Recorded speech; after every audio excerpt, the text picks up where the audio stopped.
ஹர ஹர சங்கர ஜய ஜய சங்கர ஹர ஹர சங்கர ஜய ஜய.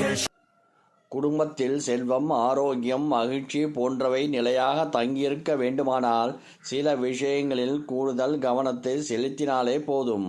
அதிலும் கடன் தொல்லை அதிகமாகிவிட்டால் அவைகளிலிருந்து சில பரிகாரங்களும் கை கொடுக்கின்றன என்கிறார்கள் பெரியவர்கள். இத்தகையவற்றில் சிலவற்றை இங்கே காண்போம். எப்போதுமே பரிகாரங்களை செய்வதால் மட்டுமே கடன் பிரச்சனைகள் நீங்காது. இந்த பரிகாரங்களுடன் கடன் அடைப்பதற்கான முயற்சியும் சேர்ந்து மேற்கொள்ளும் போது எளிதில் அப்பிரச்சனை விடுபடலாம். கடன் சுமை அதிகரித்து விட்டால் விநாயகருக்கு செவ்வாய்க்கிழமைகளில் நெய் தீபம் ஏற்றி வழிபட்டு வர வேண்டும். இப்படி செய்து வந்தால் கடன் குறையும். பூஜை நேரங்களில் கணேஷ் சாலிசா அல்லது உங்களுக்கு விருப்பமான மந்திரத்தை உச்சரிக்க வேண்டும். தினமும் காலையில் சூரியன் உதைத்ததுமே ஒரு கிண்ணம் நீர் எடுத்து சூரியனை வணங்க வேண்டும்.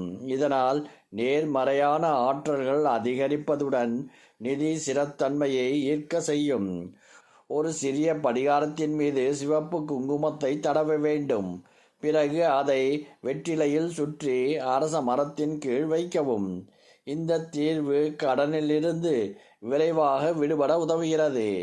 அதே போல பிரியாணிக்கு சமைக்கும் போது பயன்படுத்தும் பிரியாணி இலைகள் வைத்து பரிகாரம் செய்யலாம்.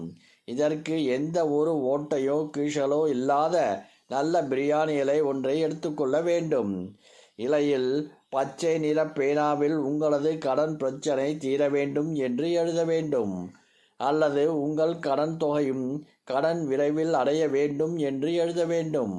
அல்லது கடன் பெற்றிருப்போருக்கு நபரின் பெயரை அதில் எழுதி அவரிடம் வாங்கிய கடன் அடைய வேண்டும் என்று எழுதி கொள்ள வேண்டும். பிறகு உங்கள் முன்பு மண் அகல் விளக்கு அல்லது மெழுகுவர்த்தியை ஏற்றி வைத்துக்கொண்டு இரவு 11:11 ஆனதும் இந்த பிரியாணி இலையை உங்களது தலையை 11 முறை சுற்றி அந்த விளக்கில் எரித்துவிட வேண்டும். அப்படி எரிக்கும் போது மனதிற்குள் கடன் அடைய வேண்டும் என்று 11 முறை சொல்ல வேண்டும். பிரியாணி இலையை எரித்த பிறகு வரும் சாம்பலை கால் மிதி இல்லாத இடங்களில் கொட்டி விட்டு தண்ணீர் ஊற்ற வேண்டும். பிறகு பரிகாரம் விரைவில் நல்ல பலனை கொடுக்கும்.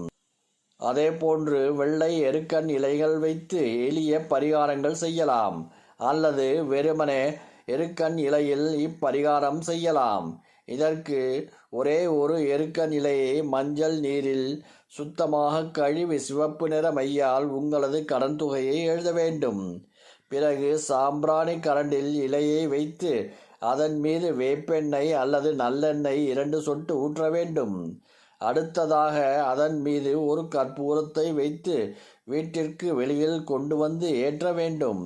கற்பூரம் எரிந்து முடியும் வரை உங்கள் பிரச்சனை தீர வேண்டும் என்று வேண்டிக் கொள்ள வேண்டும். ஞாயிற்றுக்கிழமை மாலை 6:30 மணியிலிருந்து 7:30 மணிக்குள் இந்த பரிகாரத்தை செய்தால் சிறப்பு. ஹர ஹர சங்கர ஜய ஜய சங்கர ஹர ஹர சங்கர ஜய ஜய